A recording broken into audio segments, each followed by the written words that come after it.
공부 감각 10세 이전에 완성된다. 조지은 지음. 영국의 교육에서 배울 점 14가지.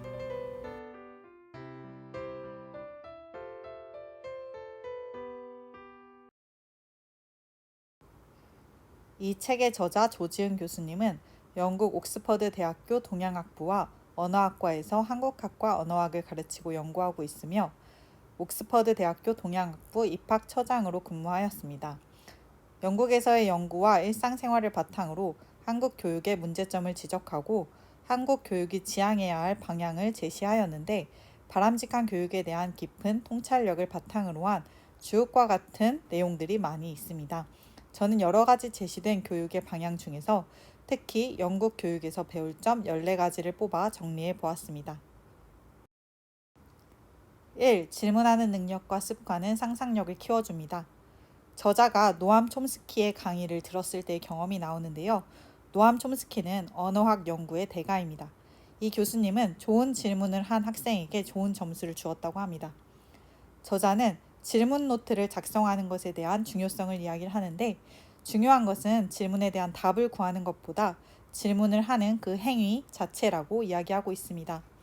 또한 옥스퍼드식 교육에 대해서 이야기를 하는데, 옥스퍼드에는 튜토리얼 수업이 있습니다. 이 수업은 교수와 1대1 혹은 소규모로 하는 토론 시간입니다. 결석하면 경고를 받을 정도로 중요도를 두고 있는 수업인데요. 교수와 학생은 이 시간에 서로 생각을 주고받습니다. 800년의 옥스퍼드 대학교 역사 동안 이어져 온 이 수업이 한 학교에서 30명의 총리가 나올 수 있었던 비결이 아닐까라고 저자는 이야기하고 있습니다. 2. 틀을 깨는 교육. 배움의 결과보다 배움의 과정이 중요합니다. 우리나라는 피아노를 배우는 아이들에게 바이엘, 체르니 등의 피아노 진도를 묻는 것이 일반적입니다. 하지만 영국의 아이들은 좋아하는 곡, 작곡가, 음악가를 이야기한다고 합니다. 저자는 IQ 등의 수치, 표준에 아이들을 고정시키지 말고 아이 특유의 엉뚱한 상상, 행동을 존중해 주어야 한다고 이야기하고 있습니다. 3. 초중고등학교의 평균과 등수의 개념이 없습니다. 영국에서는 모두가 관심과 흥미에 따라 다른 과목을 듣는 시스템이라고 합니다. 이런 시스템에서 평균을 계산하고 등수를 매기는 것은 가능하지 않고 의미도 없습니다. 저자는 아이가 스스로 열정을 불태울 수 있도록 최소한의 땔감만 제공하고 기다리는 것이 중요하다고 합니다. 노벨 수상자 다수는 공부에 스스로 천천히 입문한 사람들이었습니다. 4. 영국의 박물관과 미술관의 모습. 영국의 박물관이나 미술관을 가면 한국 사람들의 전형적인 특징이 있다고 하는데요. 그림을 제대로 감상하기 전 그림 옆에 설명을 읽는 데 집중하는 것입니다. 반면에 영국의 박물관과 미술관에는 아이들이 마음에 드는 작품 앞에 엎드려 있거나 앉아 각자 스케치북이나 공책에 그림을 그리며 수십 분의 시간을 그림 앞에서 보내는 광경을 흔히 목격할 수 있다고 합니다. 저자는 이 시대의 아이들에게 필요한 것은 암기 기술, 시험 기술이 아니라 딴짓을 하며 키우는 관찰력과 탐구력이라고 강조하고 있습니다. 5. 운동하지 않는 아이, 뇌가 멈추게 됩니다. 영국의 아이들은 어릴 때부터 축구, 테니스, 하키, 수영 등 다양한 운동을 즐기며 대학생, 대학원생이 되어서도 운동이 생활의 일부라고 합니다. 아무리 바쁜 시험 기간이나 논문을 쓰는 기간에도 새벽이나 저녁, 주말에 운동을 즐깁니다. 저자는 한국에서 체육 시간도 없이 책상에 앉아 공부만 하며 위궤양으로 고통받았던 경험을 떠올리며 어릴 때부터 운동을 하며 쌓아온 에너지는 이후 공부에 큰 도움이 되고 특히 10세 이전에는 몸으로 하는 공부가 너무나 중요하다고 강조하고 있습니다. 6. 영어 감각. 조지은 교수님은 언어화학을 연구하는 학자이기 때문에 영어 감각에 대해서 하나의 챕터를 만들어서 이야기를 하고 있습니다. 첫 번째로는 언어를 배우는 즐거움에 대해서 강조를 하고 있고요. 두 번째로 철자와 어법은 정확하지 않아도 두려움 없이 표현하는 것이 중요하다고 말하고 있습니다. 세 번째, 발음보다 중요한 것은 내용과 자신감입니다. 다양한 나라에서 다양한 영어를 사용하고 있습니다. 미국식, 영국식 발음이 아니어도 부끄러울 필요가 전혀 없습니다. 이에 대한 예로 봉준호 감독님이나 윤여정 배우님에 대해서 이야기하고 있습니다. 4. 언어는 아이의 세계를 담는 집입니다. 세상에는 수많은 언어가 있고 영어는 그 중에 하나입니다.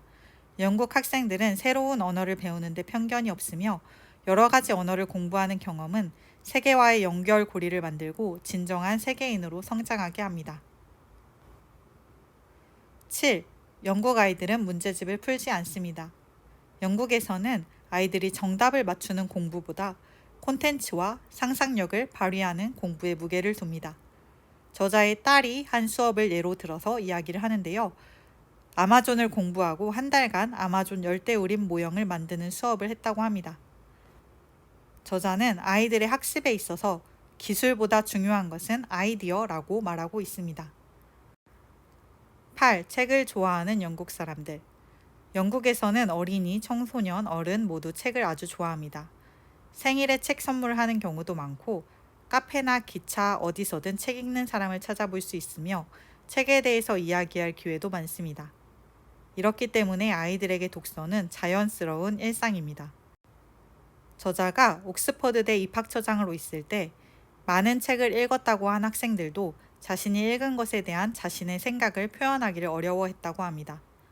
많은 책을 읽는 것보다는 내 인생에 의미 있는 책 한 권, 감명 깊게 마음에 새긴 한 구절이 중요합니다. 영국 학교에는 날마다 아이들의 독서에 대해서 선생님과 부모님이 한마디씩 적어주는 리딩 레코드 교과 과정이 있다고 하는데요. 아주 간단한 코멘트지만 아이는 성취감을 느끼고 부모는 아이의 성장을 가늠한다고 합니다. 9. 옥스퍼드 대학교 교수들은 화려한 스펙에 관심이 없습니다. 옥스퍼드대에서 학생을 뽑을 때 100권의 책보다 한 권의 책, 다양한 경험과 수상 이력보다 한 관심사를 파고드는 생각의 깊이에 관심을 갖는다고 합니다. 특정한 영역에 대한 폭발적 열정을 보이는 소수의 인재를 찾습니다. 지금까지 이루어온 것보다 장래의 가능성을 보며 숨어있는 원석과 같은 인재를 찾습니다. 10. 영국 아이들은 식당에서 유아에게 스마트폰이나 태블릿을 들려주고 식사하는 모습을 보기 어렵습니다. 뇌가 성장하는 시기에 디지털 매체는 후두엽을 활성화시키고 뇌 전체를 관장하는 전두엽의 성장을 둔화시킵니다. 저자의 가정에서는 퇴근 후에 신발장 위에 핸드폰을 두고 들어와 아이와의 대화에 치중을 한다고 합니다. 11. 영국인 남편의 비나인 니글렉트, 건강한 무관심. 저자인 조지은 교수님의 남편은 영국인입니다. 이 영국인 남편은 비나인 니글렉트라는 말을 자주 한다고 합니다. 건강한 무관심이라는 말인데요. 부모와 아이 모두에게 숨쉴 구멍이 필요하기 때문입니다. 아이에게 향하는 자원이나 관심이 줄어들 때 역설적으로 그 자리에 아이의 주도성이 자리 잡습니다. 부모의 과도한 애정은 아이를 올가매는 족쇄가 될 수 있습니다. 나의 관심이 상대방에게는 간섭이나 집착이 될 수 있듯이 이는 부모와 자녀 간에도 마찬가지입니다. 12. 영국인들은 부모의 도움을 당연하게 생각하지 않습니다. 영국 아이들은 10세가 되면 정부로부터 차일드 트러스트 펀드라는 아이 기금을 받고 청소년이 되면 카드를 만들고 용돈을 스스로 관리한다고 합니다. 저자의 남편은 20대 청년 시절을 아버지와 둘이 함께 살았다고 하는데요. 아버지와 함께 살며 집안일을 분담했습니다. 그리고 아버지에게 매달 생활비를 냈습니다. 그리고 그것을 당연하게 생각하였습니다. 저자의 자녀들은 방 청소는 스스로 하는 것을 원칙으로 하고 빨래 건조가 끝나면 옷을 가져가서 개는 것도 본인들의 몫이라고 합니다. 부모가 할 일은 아이가 어른이 되었을 때 자립할 수 있게 만드는 것이고 그것을 어릴 때부터 습관이 되도록 도와주어야 합니다. 13. 영국에서 선행학습을 하는 아이들을 본 적이 없다. 저자는 영국에서 선행학습을 하는 아이들을 본 적이 없다고 하는데요. 영국 학교에서 제공하는 교육의 속도는 아주 느린 편으로 특히 초등교육의 경우에는 더욱 느린 편입니다. 빠른 학습에만 집중된 아이들의 뇌는 성장기에 꼭 필요한 세상에 대한 질문을 하지 못하게 합니다. 아이들에게는 스스로 생각하고 성장할 여유와 공간이 필요합니다. 암기와 빠른 학습에 익숙한 한국 학생들은 피사 시험에서는 꾸준히 높은 순위를 차지하지만 대학 레벨에 도달했을 때 성취도가 정체됩니다. 14. 영국인들은 아이에게 장래희망을 잘 묻지 않습니다. 꿈은 장래희망과 동의어가 아닙니다. 꿈은 비현실적일 수도 계속해서 바뀔 수도 있습니다. 아이에게 필요한 것은 장래희망이 아니라 꿈을 꾸는 것입니다. 커서 뭐가 되려고 하냐는 말은 아이들에게 지향하는 것이 좋습니다. 아이들의 꿈을 긍정해야 합니다. 아이가 다양한 꿈을 꿀 수 있도록 부모가 도와주어야 합니다. 인생을 의미 있게 만드는 것이 무엇이냐는 질문에 우리나라 사람들 중에서 취미나 여가라고 답한 사람은 3%였고 영국은 22%였습니다. 영국 사람들은 공부를 위해 좋아하는 것을 포기해야 한다고 생각하지 않습니다. 공부도 삶의 일부, 취미도 삶의 일부입니다. 아이들이 그 균형을 맞추며 살 수 있도록 도와주는 것이 건강한 교육입니다. 이상으로 책에서 소개된 다양한 내용 중에서 영국 교육에서 배울 수 있는 점들을 제가 뽑아서 정리를 해보았는데요. 한국의 경쟁적인 교육 시스템으로 인해서 아이들이 많이 고통하고 있는 것을 생각할 때 영국의 교육에서 배울 점이 많이 있다고 여겨졌습니다. 또한 책의 많은 부분이 제가 요즘 관심을 가졌던 진아영 교수님의 본질 육아에서 읽었던 부분과도 일맥상통한다는 점을 느꼈습니다. 이렇게 영향력을 가진 분들이 한국 교육의 대안에 대해서 방향을 많이 제시해 주셨으면 좋겠다는 생각이 듭니다. 한국 교육도 언젠가는 아이들이 잠도 충분히 자고 운동과 책 읽기도 즐기고 질문도 마음껏 하고 의대 간호대뿐만이 아니라 다양하게 자신이 열정을 가진 분야로 진출하는 그런 교육으로 바뀔 수 있기를 소망하며 책의 정리를 마칩니다. 들어주셔서 감사합니다.